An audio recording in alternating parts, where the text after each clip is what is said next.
ಮುಖ್ಯವಾಗಿ ಕರ್ನಾಟಕದ ಸಿದ್ದರಾಮಯ್ಯನವರಿಗೆ, ಕರ್ನಾಟಕದ ಕಾಂಗ್ರೆಸ್ ಸರ್ಕಾರಕ್ಕೆ ಇದೊಂದು ರೆಡ್ ಅಲರ್ಟ್. 78 ವರ್ಷದಲ್ಲಿ 59-60 ವರ್ಷ ಆಳದಂತ ಕಾಂಗ್ರೆಸ್ಸು ಮತ್ತೆ ಈ ಎಡಪಂಥೀಯರು ಅಥವಾ ಈ ಎಲ್ಲ ಇಂಡಿ ಕೂಟದ ಸದಸ್ಯರು ನಿರಂತರವಾಗಿ ಹಿಂದೂಗಳನ್ನ ಕಾಲಡಿಗೆ ಹಾಕಿ ಹೊಸಕಿದ್ರಲ್ಲ. ಹಿಂದುತ್ವದ ಇಡಿಯದಾದಂತ ಧ್ರುವೀಕೃತ ಸ್ವರೂಪ ಏನಾದ್ರೂ ನೀವು ಇವತ್ತು ನೋಡುದಿದ್ರೆ ಅದನ್ನ ಬಂಗಾಳದಲ್ಲಿ ನೋಡ್ತಾ ಇದ್ದೀರಿ, ಅಸ್ಸಾಂನಲ್ಲಿ ನೋಡ್ತಾ ಇದ್ದೀರಿ, ತಮಿಳುನಾಡಲ್ಲಿ ನೋಡ್ತಾ ಇದ್ದೀರಿ. ಹಿಂದೂಗಳ ನೆತ್ತಿಯ ಮೇಲೆ ಇಡಿಯದಾಗಿ ಮೆಟ್ಟಿಕೊಂಡೇ ಬಂದ್ರಿ ನೀವು. ಇವತ್ತು ಅದರ ಪರಿಣಾಮವನ್ನ ಅನುಭವಿಸ್ತಾ ಇದ್ದೀರಿ. ಇಡೀ ಬಂಗಾಳದಲ್ಲಿ ಕಾಂಗ್ರೆಸ್ 0.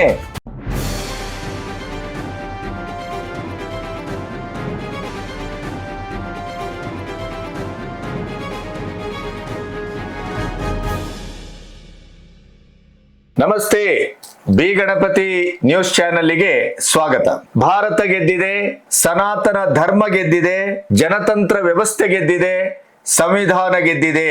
ಬಂಗಾಳ ಮತ್ತು ಅಸ್ಸಾಂ ಸಂಪೂರ್ಣವಾಗಿ ತಮ್ಮ ಕೈಗೆ ತೆಗೆದುಕೊಳ್ಳುವ ಮೂಲಕ ಬಿಜೆಪಿ ಅಥವಾ NDA ಸರ್ಕಾರ ಭಾರತವನ್ನ ಭದ್ರಗೊಳಿಸಿದೆ. ಯಾಕೆಂತಂದ್ರೆ ಬಂಗಾಳ ಏನಾದ್ರೂ ಮತ್ತೆ ಮಮತಾ ಬ್ಯಾನರ್ಜಿ ಅವರ ಕೈಗೆ ಹೋಗಿದ್ದಿದ್ರೆ ಬಹುಶಃ ಸತ್ತು ಸ್ವರ್ಗದಲ್ಲಿರುವಂತ ಶ್ಯಾಮ ಪ್ರಸಾದ್ ಮುಖರ್ಜಿ ಅವರು ಅದು ಎಷ್ಟು ನರಕ ಯಾತನೆಯನ್ನ ಅನುಭವಿಸ್ತಾ ಇದ್ರೋ ಗೊತ್ತಿಲ್ಲ. ಯಾಕೆಂತಂದ್ರೆ ಇಲ್ಲಿವರೆಗೆ ಅವರು ಅದೇ ಯಾತನೆಯಲ್ಲೇ ಬದುಕಿದ್ರು ಅಂತ ನಾನು ಭಾವಿಸ್ತೇನೆ. ಈ ಬಿಜೆಪಿಯ ಮೂಲದಲ್ಲಿದ್ದಂತ ಜನಸಂಘವನ್ನ ಕಟ್ಟಿದವರು ಇವತ್ತು ಅವರ ಕನಸಿನ ಸಾಕಾರ ಆಗಿದೆ. ಸ್ವರ್ಗದಲ್ಲಿದ್ರು ಕೂಡ ಅವರು ಅತ್ಯಂತ ಆತ್ಮಾನಂದದಿಂದ ಇವತ್ತು ಆ ಕ್ಷಣವನ್ನ ಅನುಭವಿಸ್ತಾರೆ ಅಂತ ನಾನು ಭಾವಿಸ್ತೇನೆ. ಏನಂದ್ರು ಜಹಾಂಗೀರ್ ಖಾನ್, ಏನಂದ್ರು ಅಭಿಷೇಕ್ ಬ್ಯಾನರ್ಜಿ, ಮೇ 4 ರಿಸಲ್ಟ್ ಬರ್ಲಿ, ಹಿಂದೂಗಳೇ ನಿಮ್ಮನ್ನ ಸಂಪೂರ್ಣವಾಗಿ ನಾಶ ಮಾಡ್ತೇವೆ. ಯಾವನು ಬಂದು ರಕ್ಷಿಸ್ತಾನೆ ನೋಡ್ತೇನೆ ನಾನು. ನಿಮ್ಮ ದೆಹಲಿಯ ತಂದೆ ಬಂದು ರಕ್ಷಿಸ್ತಾರ? ಒಂದು ದೇಶದಲ್ಲಿ 84%, 86%, ಬಂಗಾಳದಲ್ಲಿ 71% ಹಿಂದೂಗಳು,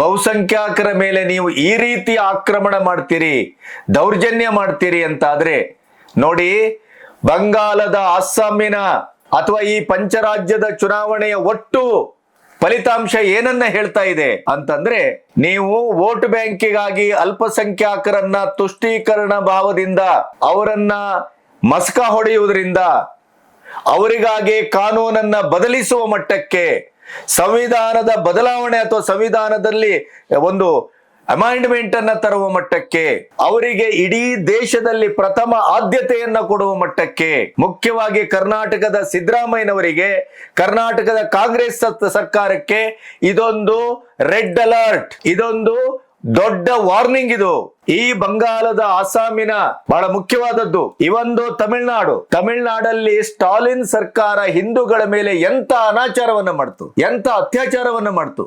ಇಡೀ ನಮ್ಮ ನಂಬಿಕೆ ಮತ್ತು ಆರಾಧನಾ ಸಂಸ್ಕೃತಿಯನ್ನೇ ತುಳಿಯುವ ಮಟ್ಟಕ್ಕೆ, ವ್ಯಾನಿಶ್ ಮಾಡುವ ಮಟ್ಟಕ್ಕೆ ದುರಹಂಕಾರ, ದರ್ಪ ಮೆರೆಯಲ್ಪಟ್ಟಿತ್ತು. ಅವರ ಗತಿ ಏನಾಗಿದೆ ಇವತ್ತು ಅಲ್ಲಿ AIADMK ಮತ್ತು TVK ಪರ್ಯಾಯವಾಗಿ NDA ಸರ್ಕಾರ ಮತ್ತೆ ಸ್ಥಾಪನೆ ಆಗುವ ಮಟ್ಟಕ್ಕೆ ಬಂದು ನಿಂತಿದೆ. ಇದರ ಕ್ಲೀನ್ ಆದಂತ ಮೆಸೇಜ್ ಏನು? ಹಿಂದೂಗಳ ಮೇಲೆ, ಸನಾತನ ಧರ್ಮದ ಮೇಲೆ, ನಮ್ಮ ನಂಬಿಕೆಯ ಮೇಲೆ, ನಮ್ಮ ರಾಮ, ನಮ್ಮ ಕೃಷ್ಣ, ನಮ್ಮ ವೇದೋಪನಿಷತ್ತು, ಈ ಎಲ್ಲ ಇಡೀ ಅವಿಚ್ಛಿನ್ನವಾದಂತ ಸಂಸ್ಕೃತಿಯ ಮೇಲೆ ನೀವು ವೋಟ್ ಬ್ಯಾಂಕಿನ ರಾಜಕಾರಣದ ಮಾಡುವ ಮೂಲಕ ನಮ್ಮನ್ನ ಮೆಟ್ಟುತ್ತೀರಿ, ನಮ್ಮನ್ನ ಅವಮಾನ ಮಾಡ್ತೀರಿ, ನಮ್ಮನ್ನ ಹಿಂಸಾತ್ಮಕವಾಗಿ ನೋಡ್ತೀರಿ ಅಂತ ಆದ್ರೆ ನಿಮಗೆ ಕೊನೆಗೂ ಇದೇ ಗತಿ. ಮಮತಾ ಬ್ಯಾನರ್ಜಿ ಅವ್ರು ಏನ್ ಹೇಳಿದ್ರು, ಒಮ್ಮೆ ಜೈ ಶ್ರೀರಾಮ್ ಅಂತ ಜೈಕಾರ ಹಾಕಿದ್ರೆ ಅವರ ಚರ್ಮ ಸುಲಿತೇವೆ ಅಂತ. ಇವತ್ತು ಬಂಗಾಳದ ಜನ ಕೇಳಬೇಕಾಗಿದೆ, ಜಹಾಂಗೀರ್ ಖಾನ್, ಮಮತಾ ಬ್ಯಾನರ್ಜಿ ಅವರೇ ಅಥವಾ ಅಭಿಷೇಕ್ ಬ್ಯಾನರ್ಜಿ, ರಿಸಲ್ಟ್ ಬರ್ತಾ ಇದೆ, ಏನಿಲ್ಲ ಅಂದ್ರೂ 180-185 ಸೀಟು ಬಿಜೆಪಿ ಸ್ವೀಪ್ ಮಾಡ್ತಾ ಇದೆ.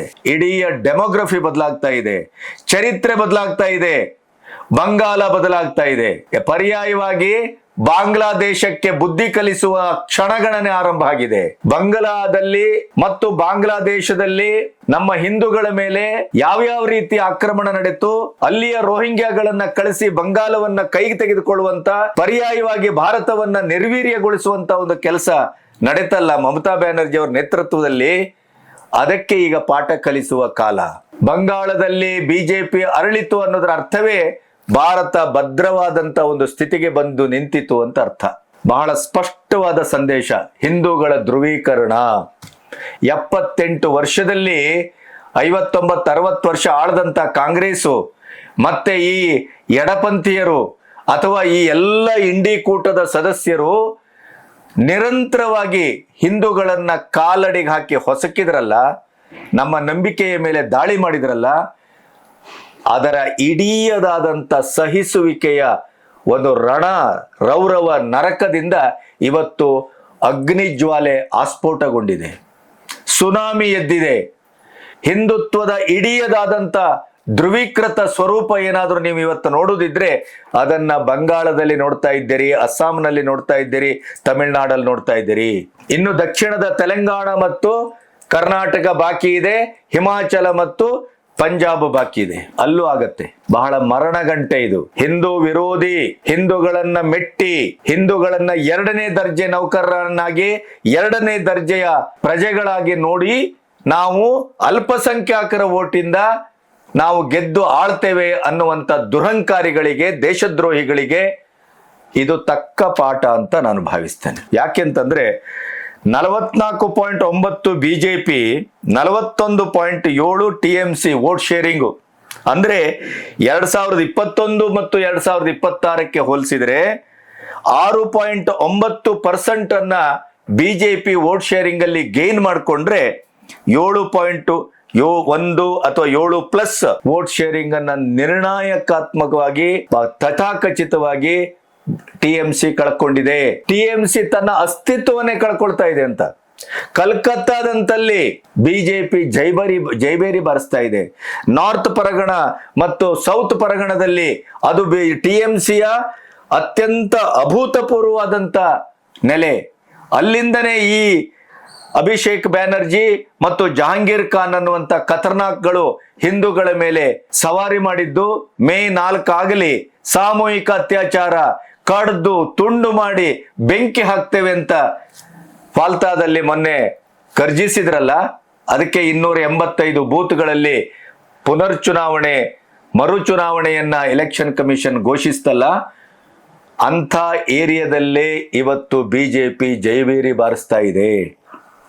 ಇವತ್ತು ಸಂಜೆ ಬಿಜೆಪಿಯ ಹೆಡ್ ಕ್ವಾರ್ಟರ್ಸ್ ಅಲ್ಲಿ ಮೋದಿಯವರು ಸಂಭ್ರಮದ ಒಂದು ಭಾಷಣವನ್ನ ಮಾಡಲಿದ್ದಾರೆ. ಅದರ ಜೊತೆಗೆ ಸುವೇಂದು ಅಧಿಕಾರಿಯು ದೆಹಲಿಗೆ ಬರಬಹುದು ಅನ್ನುವ ನಿರೀಕ್ಷೆ ಇದೆ. ಈ ಸೆಕ್ಯುಲರಿಸಂ ಅಂತಿದೆಯಲ್ಲ ನೋಡಿ, ಅದರ ಬಗ್ಗೆ ನಾನು ಮಾತಾಡಬೇಕು ಅಂತ ಕೂತದ್ದು. ನಿಜವಾಗಿಯೂ ಸೆಕ್ಯುಲರಿಸಂನ ಸಂಪೂರ್ಣ ಫೇಲಿಯರ್. ಜಾತ್ಯತೀತತೆ ಅನ್ನೋದನ್ನ ಇಂದಿರಾ ಗಾಂಧಿಯವರು ಅಂಬೇಡ್ಕರ್ರೇ ಸೇರಿಸದೇ ಇದ್ರು, ಅಂಬೇಡ್ಕರ್ರೇ ವಿರೋಧಿಸದೇ ಇದ್ರು. ಅದನ್ನ 70ರ ದಶಕದಲ್ಲಿ ಬಲಾತ್ಕಾರವಾಗಿ ಏನು ಸಂವಿಧಾನದಲ್ಲಿ ಸೇರಿಸಿ ಜಾತ್ಯತೀತ ರಾಷ್ಟ್ರ ಅಂತ ಮಾಡ್ಲಿಕ್ಕೆ ಹೊರಟ್ರಲ್ಲ ವೋಟ್ ಬ್ಯಾಂಕಿಗೋಸ್ಕರ. ಪಾಕಿಸ್ತಾನ ಮುಸ್ಲಿಮರಿಗೆ, ಆದ್ರೆ ಭಾರತ ಹಿಂದೂಗಳಿಗಲ್ಲ ಅಂತ ಹಿಂದೂಗಳ ನೆತ್ತಿಯ ಮೇಲೆ ಇಡಿಯದಾಗಿ ಮೆಟ್ಟಿಕೊಂಡೇ ಬಂದ್ರಿ ನೀವು. ಇವತ್ತು ಅದರ ಪರಿಣಾಮವನ್ನು ಅನುಭವಿಸ್ತಾ ಇದ್ದೀರಿ. ಇಡೀ ಬಂಗಾಳದಲ್ಲಿ ಕಾಂಗ್ರೆಸ್ 0, UDF ಒಂದು ನೆಲೆಯಲ್ಲಿ ಒಂದು ಅಧಿಕಾರವನ್ನ ಕೇರಳದಲ್ಲಿ ಹಿಡಿಬಹುದು ಬಿಟ್ರೆ, ಇಡೀ ಭಾರತದಲ್ಲಿ ನಿರ್ಣಾಯಕವಾಗಿ ಕಾಂಗ್ರೆಸ್ ಮುಕ್ತವಾದಂತ ಭಾರತವನ್ನ ನಾವು ಇವತ್ತು ನೋಡ್ತಾ ಇದ್ದೇವೆ. ಇದರ ಕಾರಣವೇ ನೆನಪಿಡಿ, ಮತ್ತೊಮ್ಮೆ ಹೇಳ್ತಾ ಇದ್ದೇನೆ, ಸೆಕ್ಯುಲರಿಸಂ ಅಂತ ಹೇಳ್ತಾ ಜಾತ್ಯತೀತತೆಯ ಒಂದು ದಂಡವನ್ನ ಬಳಸಿ ಬಹುಸಂಖ್ಯಾಕ ಹಿಂದೂಗಳನ್ನ, ಸನಾತನ ಧರ್ಮವನ್ನ ಏನು ನೀವು ಬಡಿತಾ ಬಂದ್ರಿ, ಕೊಲ್ತಾ ಬಂದ್ರಿ, ಮೆಟ್ತಾ ಬಂದ್ರಿ. ಅದರ ಒಂದು ಪರಿಣಾಮ ಮತ್ತು ಅತ್ಯಂತ ತೀವ್ರವಾಗಿ ಆ ಉದ್ವಿಗ್ನತೆಯಲ್ಲೇ 78 ವರ್ಷ ಬದುಕಿದಂತ ಹಿಂದೂಗಳು ಜಾಗೃತಗೊಂಡಿದ್ದಾರೆ. ಅದರ ಸಂಕೇತ ಇದು. ಹಿಂದೂ ಜಾಗೃತಿಯ, ಸನಾತನ ಧರ್ಮದ ಜಾಗೃತಿಯ ಮತ್ತು ಸಂಪೂರ್ಣವಾಗಿ ಜಾತ್ಯತೀತತೆಯ ಫೇಲ್ಯೂರ್ ಅಂತೇನಿದೆ ಅದರ ಒಂದು ಸಾಕ್ಷಿ ಪ್ರಜ್ಞೆ ಬಂಗಾಳ, ಅಸ್ಸಾಂ, ತಮಿಳುನಾಡು ಇತ್ಯಾದಿಯ ಫಲಿತಾಂಶ.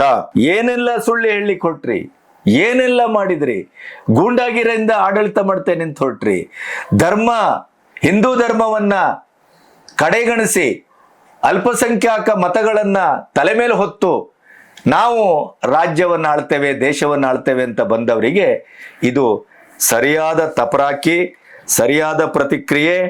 ಹಿಂದೂ ಬಾಂಧವರಿಗೆ, ಹಿಂದೂಗಳಿಗೆ ನಾವು ಸಾಮೂಹಿಕವಾಗಿ ಇವತ್ತು ಅಭಿನಂದಿಸಬೇಕು. ಮತ್ತೆ ಚುನಾವಣಾ ಕಮಿಷನರ್ ಜ್ಞಾನೇಶ್ ಕುಮಾರ್ ಎಂಥ ಒಂದು ಅದ್ಭುತವಾದಂಥ ಕಾರ್ಯವನ್ನ ಮಾಡಿದ್ರು ಅನ್ನೋದಕ್ಕೆ ಬಂಗಾಲ ಇವತ್ತು ಸಾಕ್ಷಿಯಾಗಿದೆ. ನಮಸ್ತೆ.